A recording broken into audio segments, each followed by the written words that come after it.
Bienvenue dans ce temple. Dieu nous appelle et nous répondons, me voici. Temps mis à part dans notre vie, fécond de joie, d'audace et de paix.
Bonjour à tous.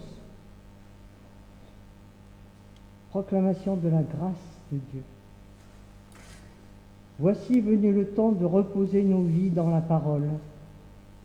Voici venu le temps de donner de l'espace à notre prière.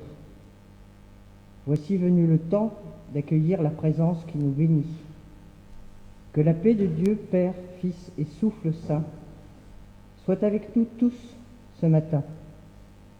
Qu'elle nous achemine vers la joie qui est au-dessus de toute joie. Que la grâce de Dieu soit avec vous. Levons-nous pour chanter le cantique 33, strophes 1, 2, 3, 4. Cantique 33, 1, 2, 3, 4.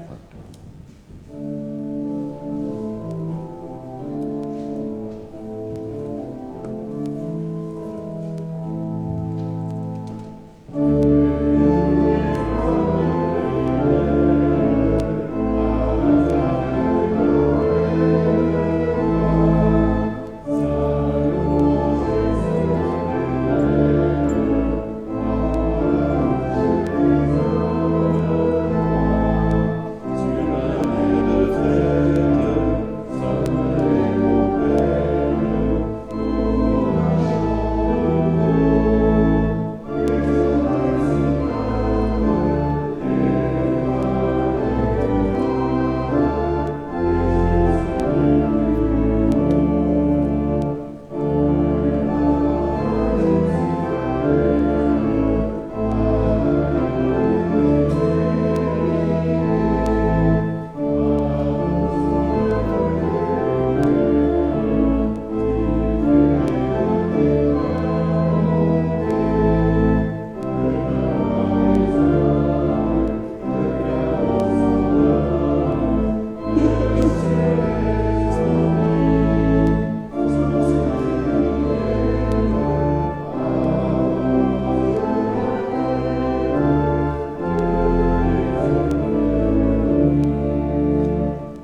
restons debout pour un moment de louange.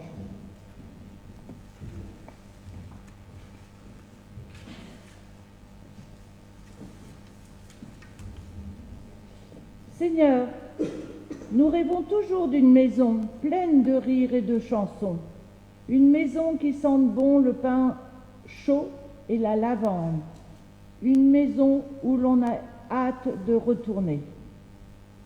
Qu'il fait bon vivre, Seigneur, quand on revient chez soi, libéré du besoin de se justifier, libéré des comparaisons avec les autres, libre d'être soi-même à nu devant toi.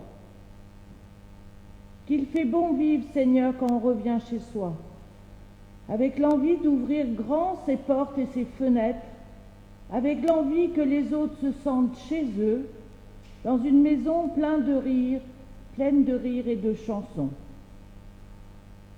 Une maison où Jésus est choisi de demeurer parce qu'il passait par là et que la porte était ouverte. Et nous chanterons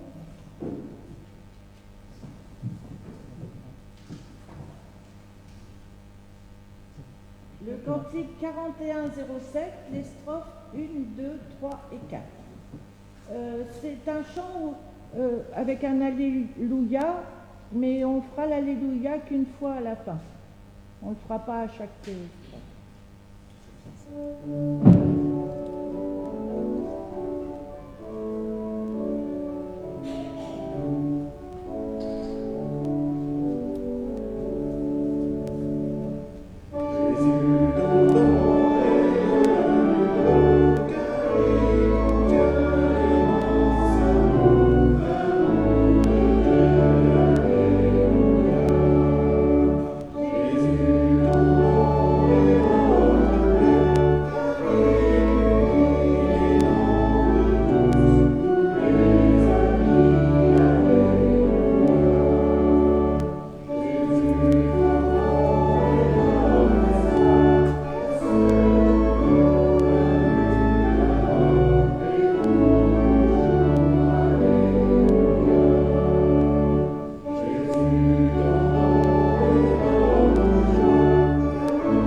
Prions.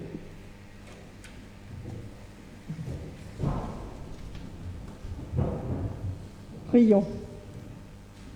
Seigneur, nous nous découvrons devant toi, si maladroits pour te parler. Accueille-nous et pose des mots nouveaux dans nos bouches. Seigneur, nous nous découvrons devant toi, silencieux ou bavards. Accueille-nous et deviens parole sobre et vivante en nous. Seigneur, nous nous découvrons devant toi, pleins de nous et pauvres des autres. Accueille-nous à cause de ton Fils, Jésus-Christ. Levons-nous pour chanter le cantique 4602, strophe 1, 2, 3. 4602, strophe 1, 2, 3.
pour écouter le pardon que Dieu nous donne.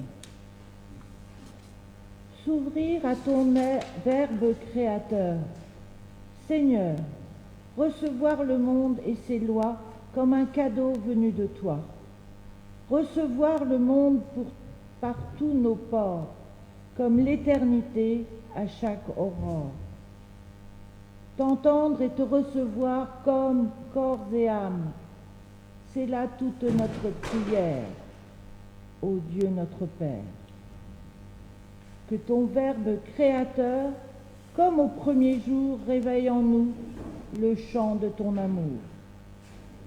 Et nous restons debout pour chanter le 47-19, les strophes 1, 2 et 3.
Qui parle dans nos corps, qui creuse sans aucun bruit, qui officie dans notre dos, qui décide de la bonté et de son effondrement.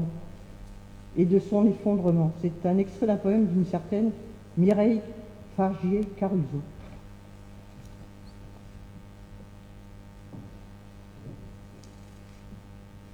Une prière avant d'ouvrir notre Bible. Nous allons commencer par le psaume 25.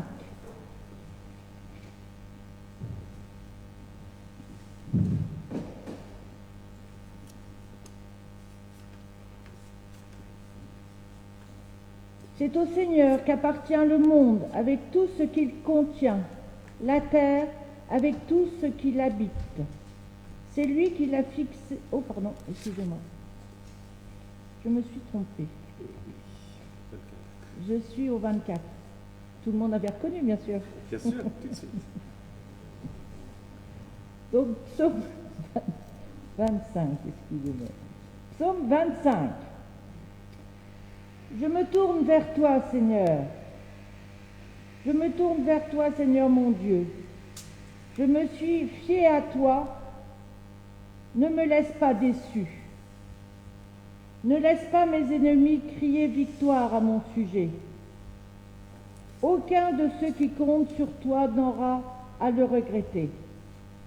Mais honte à ceux qui te trahissent, qu'ils restent les mains vides. Seigneur, fais-moi connaître le chemin à suivre. Enseigne-moi à vivre comme tu le veux. Que ta fidélité soit mon guide. Instruis-moi, car c'est toi le Dieu qui me sauve. Et je compte sur toi tous les jours. Souviens-toi que depuis toujours, Seigneur, tu es le Dieu, un Dieu aimant et bon. Ne pense plus à mes fautes de jeunesse. Ne pense plus à mes désobéissances. Pense à moi plutôt dans ta générosité, toi qui es si bon, Seigneur. Le Seigneur est si bon et si juste qu'il montre aux coupables le chemin à suivre. Il fait vivre les humbles en leur rendant justice et leur enseigne sa volonté. Chacun des instructions du Seigneur est une marque de sa fidèle bonté pour ceux qui suivent les règles de son alliance. Seigneur, tu es Dieu. Pardonne mes torts qui sont nombreux. Quand un homme est infidèle du Seigneur, celui-ci lui montre la voie qu'il doit choisir. Cet homme vivra dans le bonheur et ses enfants posséderont le pays. Le Seigneur confie son secret à ses fidèles. Il les instruit des devoirs de l'alliance. J'ai mes yeux constamment tournés vers le Seigneur, car il me tirera du piège où je suis pris. Fais-moi la grâce de te tourner vers moi, car je suis seul et misérable. Soulage mon cœur de ses angoisses et retire-moi de la détresse. Considère ma misère et ma peine et pardonne toutes mes fautes. Constate combien mes ennemis sont nombreux et quelle violente haine ils me portent. Protège-moi et délivre-moi, que je n'ai pas à regretter d'avoir eu recours à toi. Je compte sur toi pour me garder dans l'innocence et la droiture. Ô Dieu, délivre Israël, délivre-le de toutes ses détresses. Ensuite, nous lirons dans Matthieu,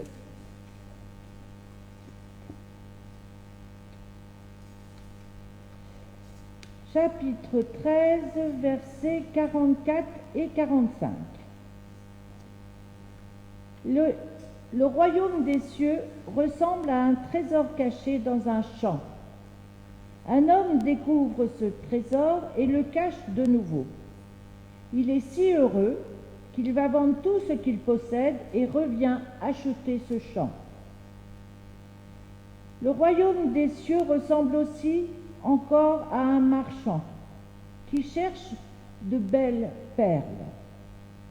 Quand il en trouve une de grande valeur, il va vendre tout ce qu'il possède et achète cette perle. Et la troisième lecture est dans Marc chapitre 10, versets 46 à 52.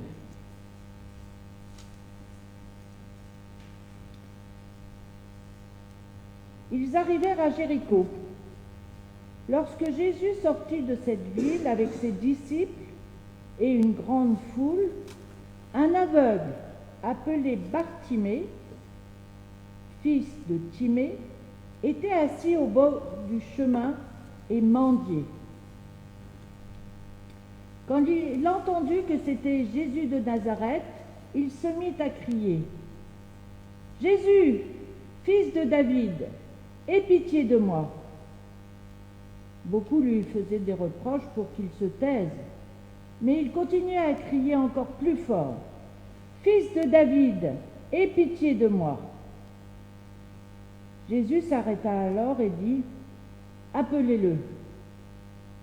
Ils appelèrent donc l'aveugle et lui dirent, courage, lève-toi, il t'appelle. Alors il jeta son manteau, sauta sur ses pieds et vint vers Jésus. Jésus lui demanda, que veux-tu que je fasse pour toi?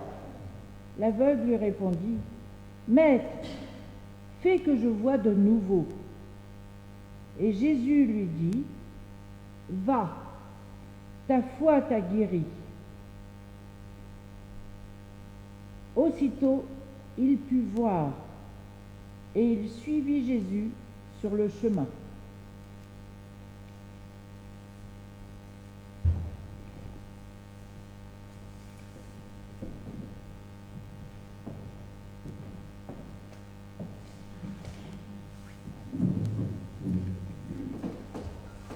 Cette prédication est une esquisse de réponse à la question qu'on se pose tous, de quoi sommes-nous sauvés? Je me suis inspiré évidemment des lectures bibliques que vous avez entendues. J'ai utilisé aussi une conférence d'André Gounel, une prédication de James Moody à propos du psaume 25, des extraits du livre de John Shelby Spong, qui est un théologien et évêque anglican, qui a écrit un livre qui s'appelle « Être honnête avec Dieu », et des prédications d'un certain Andrew Rositer. Aux États-Unis, dans une petite ville de l'Indiana, les différentes églises méthodistes, épiscopaliennes,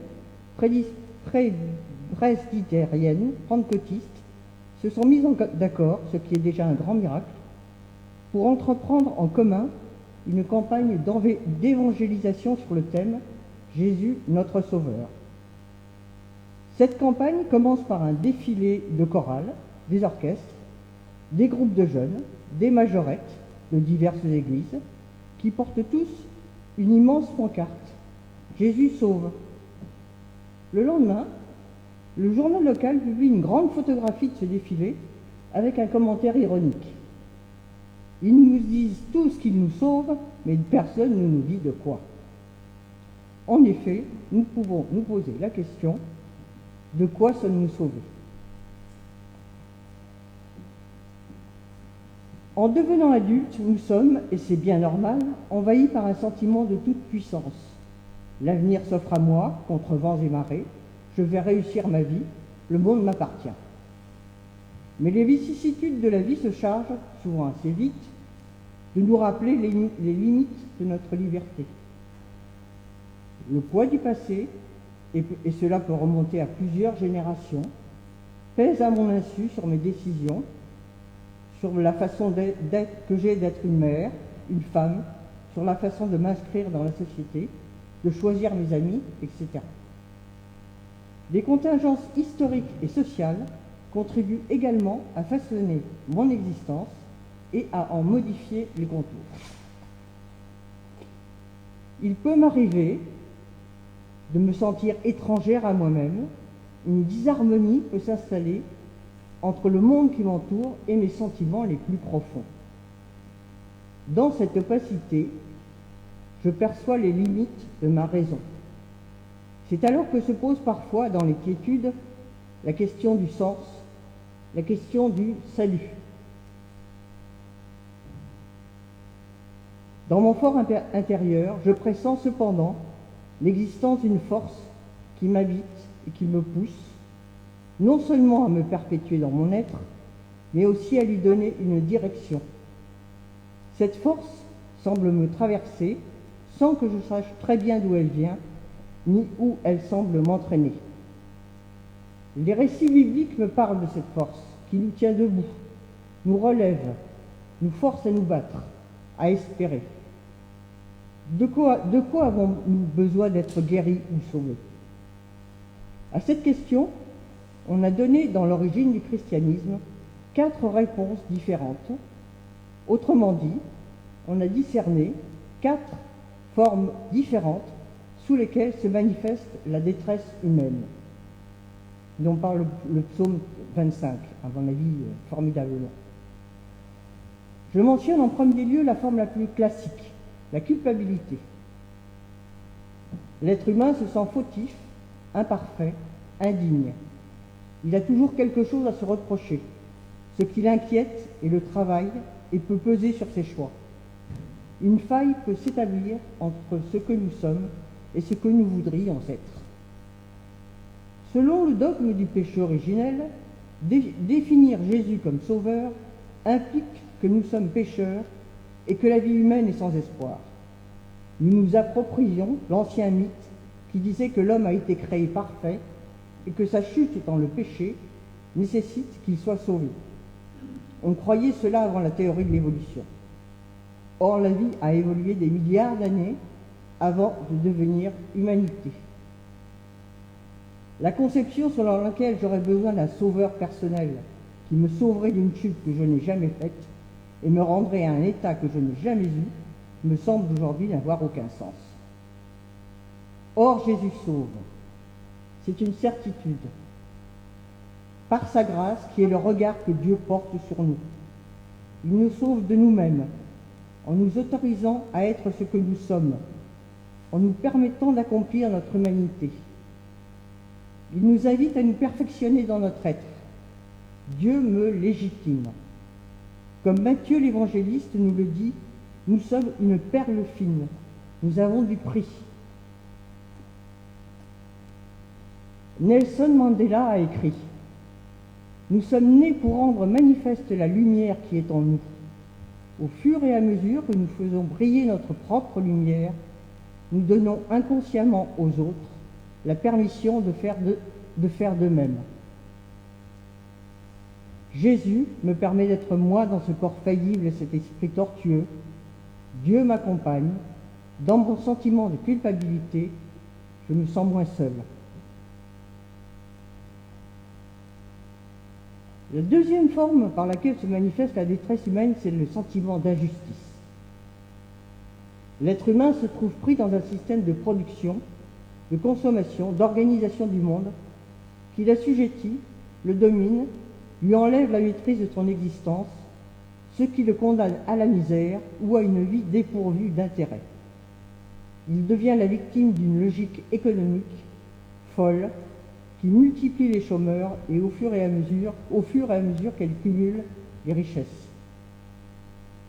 À ce constat, nous pouvons faire appel au texte biblique qui porte l'espoir d'une libération.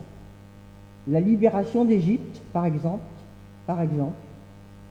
mais aussi plus factuellement, la fin de l'esclavage, la rédaction des droits de l'homme et du citoyen, les luttes actuelles contre tel ou tel régime dictatorial. Sans vouloir dévaluer l'engagement politique, l'appartenance à des mouvements de libération et de lutte sociale, nous pouvons tous, dans nos vies quotidiennes, changer quelque chose pour que le monde soit plus juste. Selon Paul, dans Corinthiens chapitre 12, chacun de nous a un don particulier qu'il peut exploiter. Ce don lui est révélé tôt ou tard dans sa vie, mais l'existence de sa révélation n'échappe à personne. Certains savent trouver les paroles qui réconfortent, d'autres réalisent des œuvres d'art qui rendent meilleurs et qui tirent vers le haut. Des malades s'aident mutuellement. Une phrase, un acte bienveillant peut changer le cours d'une vie. Jésus peut sauver dans chacun des actes que nous posons. Il ne s'agit pas de morale, mais de permettre un peu plus de vie pour que son royaume advienne.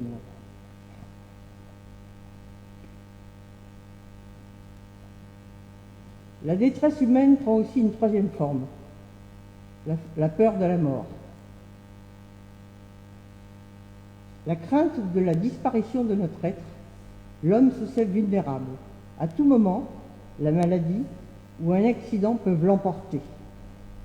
De plus, nous savons que l'humanité dans son ensemble se trouve menacée par l'épuisement des ressources naturelles.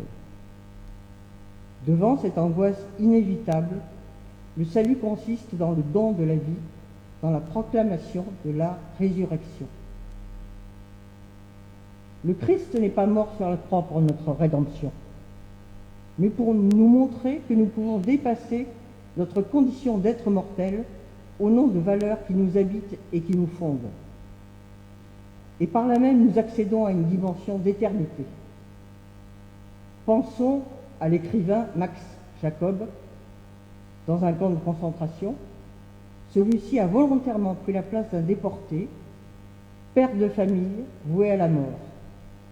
Par ce geste, le Christ est sorti du tombeau et à sa suite, nous pouvons entrer dans la lumière de Dieu. Sans considérer ces situations extrêmes, nous pouvons être témoins de situations étonnantes. Un tel qui était destiné à une mort sociale certaine, du fait de son addiction, divorcé, chômeur, SDF, gravement détérioré physiquement, commence une abstinence sous l'œil médusé de ses médecins impuissants. De plus, s'opère en lui un réaménagement intérieur qui lui fait reprendre petit à petit une vie normale, plus respectueuse de sa personne et des autres. Nos vies sont jalonnées de mini-résurrections, de victoires sur les forces délétères qui nous habitent et nous entourent. Marc, dans le chapitre 10, raconte l'histoire de cet aveugle qui recouvre la vue. À cette époque, le handicap était le résultat d'une faute personnelle ou d'une faute de ses parents. C'était inéluctable. Et d'ailleurs, les amis de Timothée lui disent de se taire au passage de Jésus. Mais Timothée se débat, crie encore plus fort. Il rejette la fatalité et ose l'espérance. Sa foi va sauver du désespoir.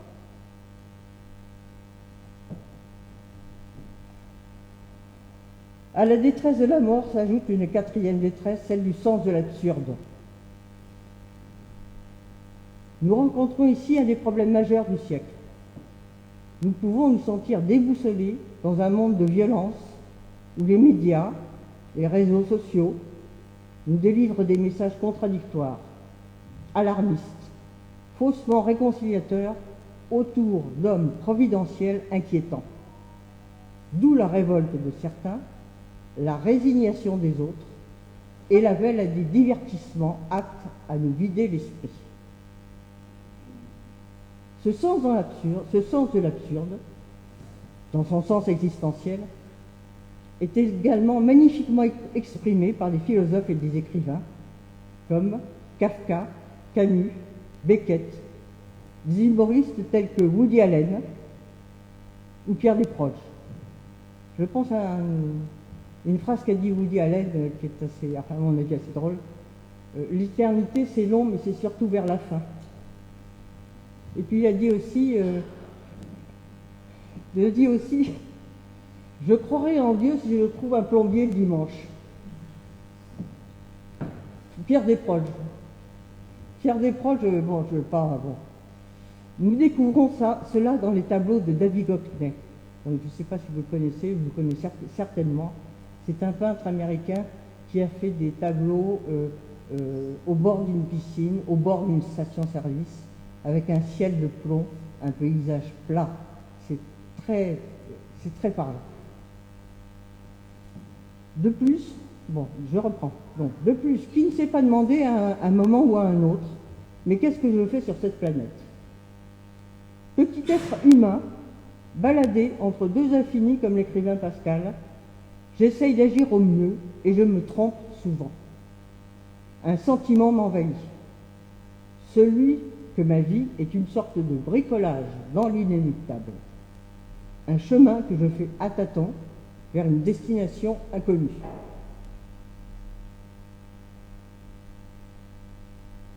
Face à cette recherche de sens, Dieu nous sauve en nous ouvrant de nouveaux chemins. Nous oscillons entre deux tendances, celle de la stabilité et la tentation d'aller dans l'inconnu. Et c'est là que Dieu nous entraîne vers une direction dont le sens nous apparaît souvent après coup. Par la magie d'une rencontre, l'opportunité d'un projet inattendu, un émerveillement devant la beauté qui nous éclaire et nous fait signe.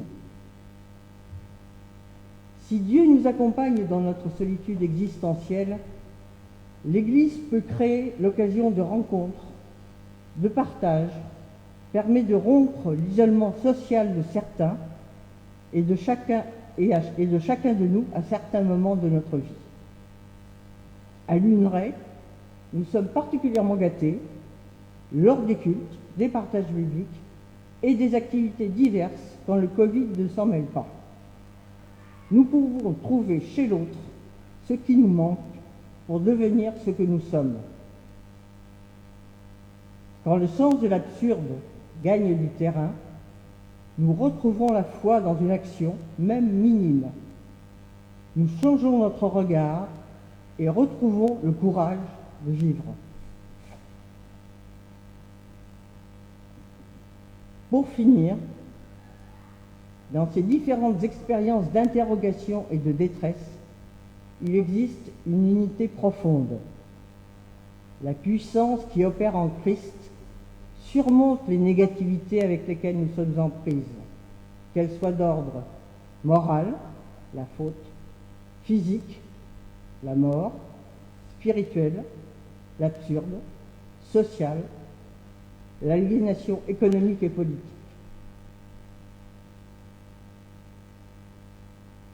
Quand l'incohérence nous submerge, nous pouvons dire comme Jean Cocteau, « Puisque ces mystères nous dépassent, feignons d'en être l'organisateur. » Nous pouvons également instituer Jésus comme organisateur.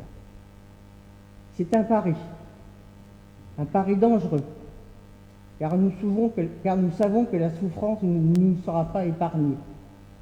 Le royaume est là, ici et maintenant. Il nous faut prendre le risque d'acquiescer à la vie. La foi ne supprime pas les problèmes et les difficultés, elle nous donne le courage de les affronter. Le salut est à la fois ce qui nous donne la force d'avancer et ce vers quoi nous avançons. Il n'est pas un combat, mais une dynamique. Amen.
lever pour chanter le cantique.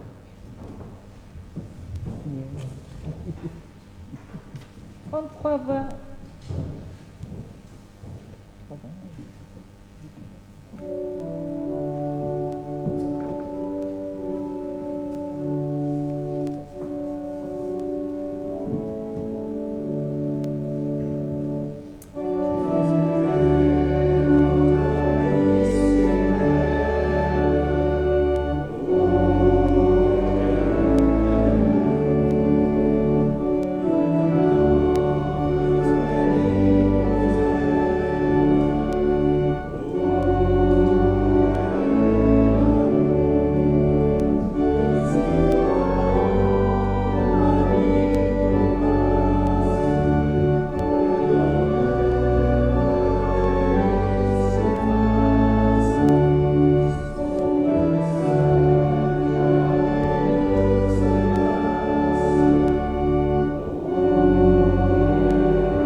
Nous restons debout pour la confession de foi qui est sur le petit papier imprimé.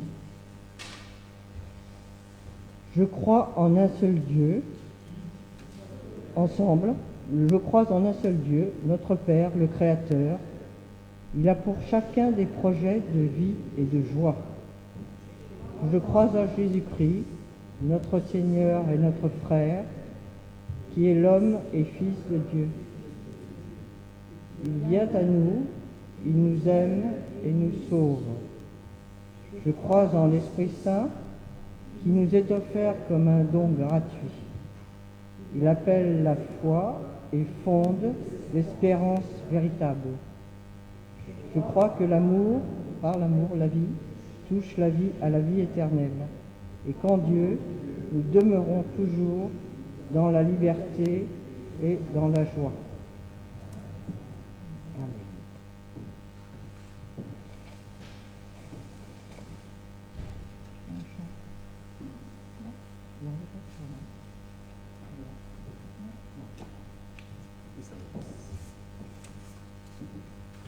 Pas de chance. Oui, nous nous asseyons. Vous vous asseyez plutôt.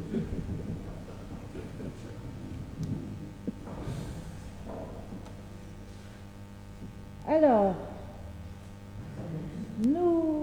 voilà, j'ai surtout une annonce importante parce que localement, nous faisons église ce matin, mais au niveau régional, nous avons fait hier samedi église aussi avec le synode régional de la région Nord-Normandie.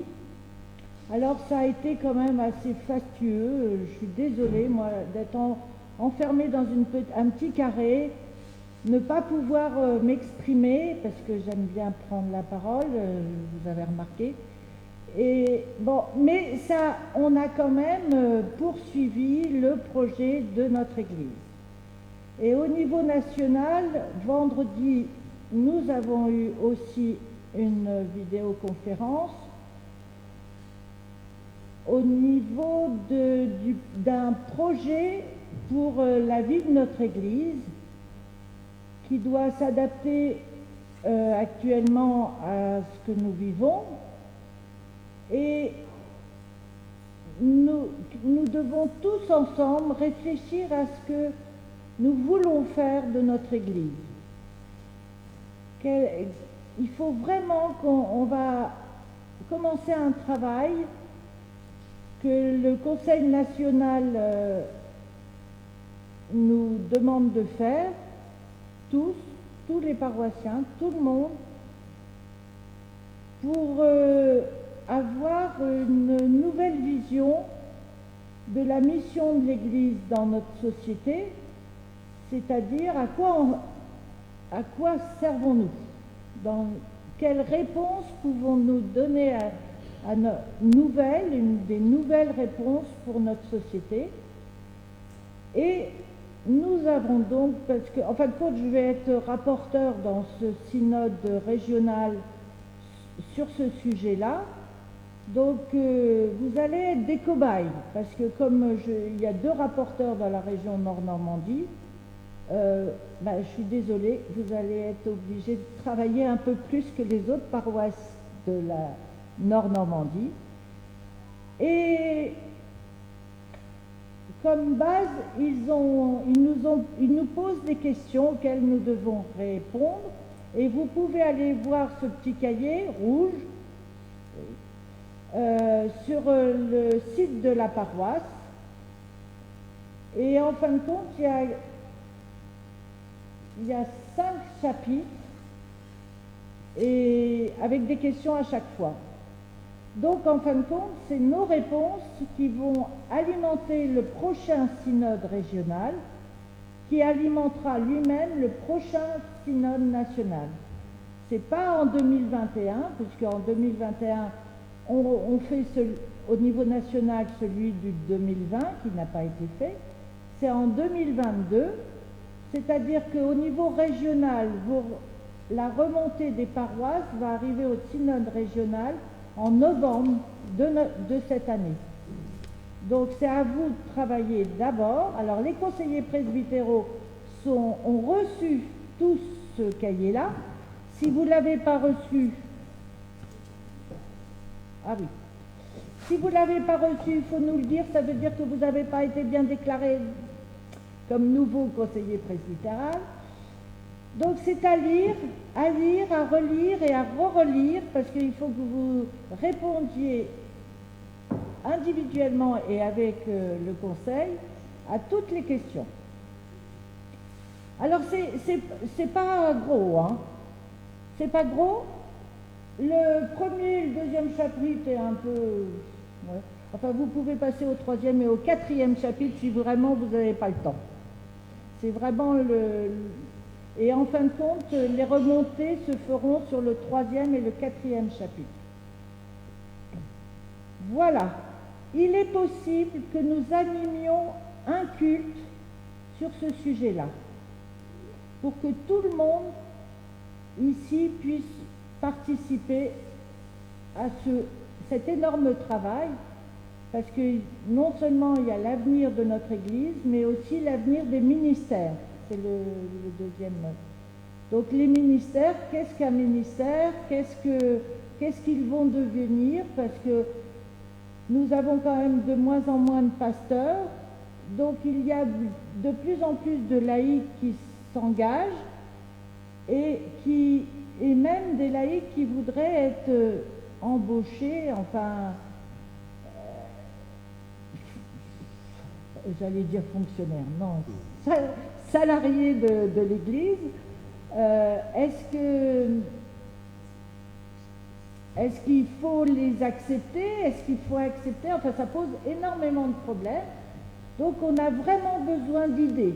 Alors, c'est pas des paragraphes, c'est pas des dissertations, c'est des phrases. Les réponses doivent être des réponses simples, courtes.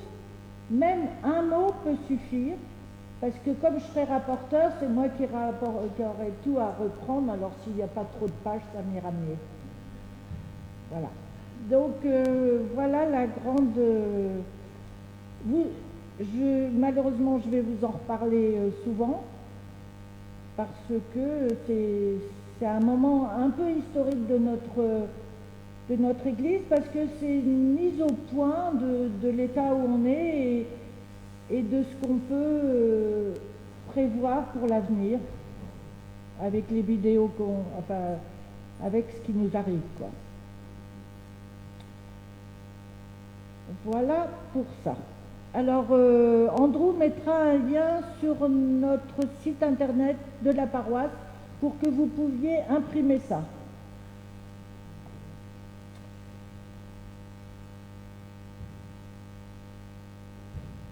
Je vous demande dans votre prière d'intercession de penser à la famille de Frédéric Fossé qui est hospitalisé à Rouen dans un état assez grave, et la famille Dolbeck, Jean-Claude Dolbeck. Et aussi, pensez aussi aux paroisses catholiques et protestantes de Dunkerque qui, on ne sait pas encore si elles ont pu faire leur culte ce matin. Je n'oublie pas que c'est le moment de l'offrande. Souvenez-vous que Dieu aime le don joyeux.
Prions. Père, toi qui nous combles de jour en jour, réponds à l'attente de ceux qui te cherchent dans la nuit, pour qu'ils rencontrent ton amour et le souffle de ta grâce. Envoie ta lumière dans les lieux d'opacité et de trouble. Restaure le regard de ceux dont l'espoir est brisé et nourris de ta présence ceux qui sont la proie de la violence. Prends en tes bras nos pauvretés, illumine nos souvenirs pour qu'ils soient porteurs de sens et que ta fidélité franchisse l'épaisseur des temps. Réveille en nous l'amitié pour les autres et le goût du partage en ton nom.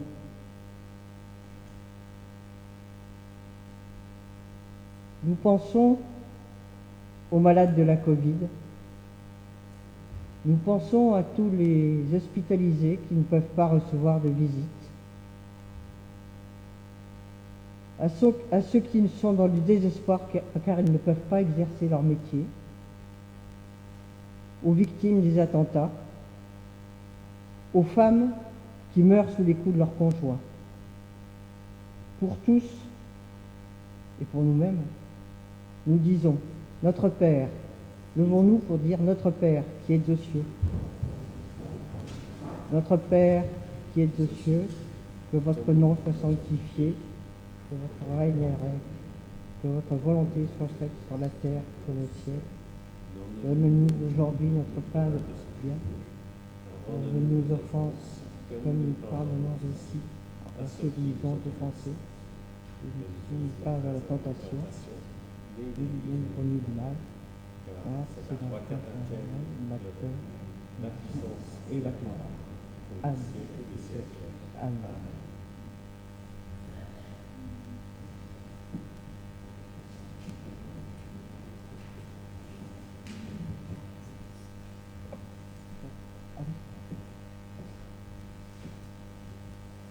Que le Dieu de tendresse qui a levé Jésus d'entre les morts fasse lever en nous ce qui est mort et nous conduise à la vie. Allons dans sa paix. Que l'Éternel fasse rayonner la vie de lumière qu'il a posée sur chacune et chacun de nous, et qu'il nous garde dans son amour. Le Seigneur est avec nous tous. Que le Dieu de toute promesse fasse lever en nous la plus belle des moissons, et nous transforme en semeurs de son royaume. Le Seigneur est avec nous tous.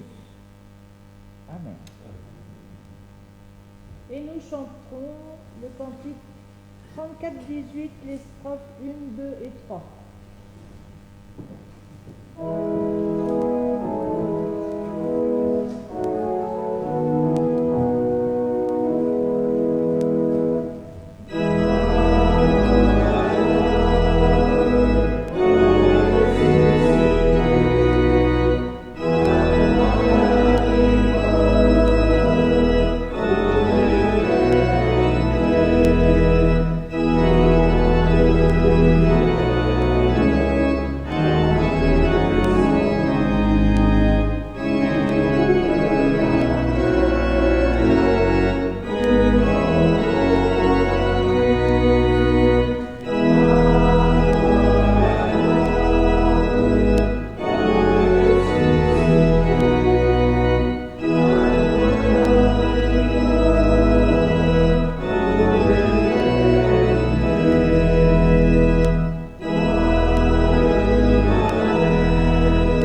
Bon dimanche à tous.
Tu te rappelles dans la immense salle avec Pierre qui était au piano et que nous avons entonné le Un toi la gloire. Tu te rappelles de ça?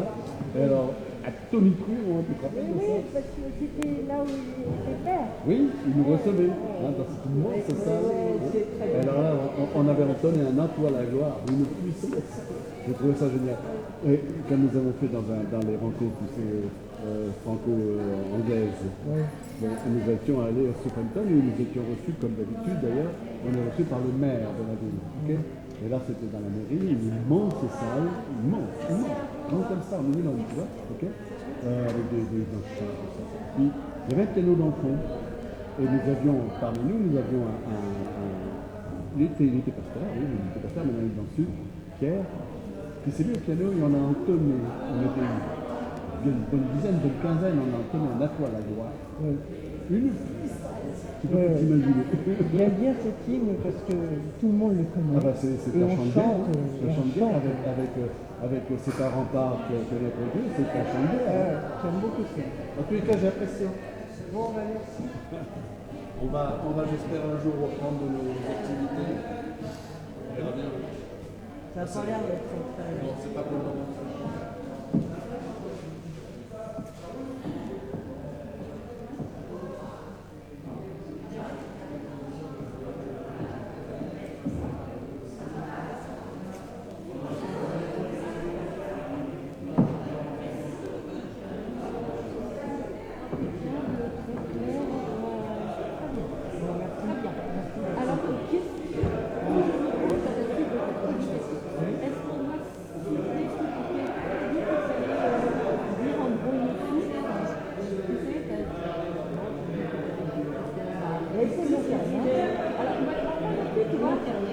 Si je cite vraiment texto, dernièrement, je dis extrait de là, sinon je ne dis pas, mais il y a des choses que je... Alors voilà. Oui, bon, écoute, moi, mais c'est peut-être bien parce que c'est un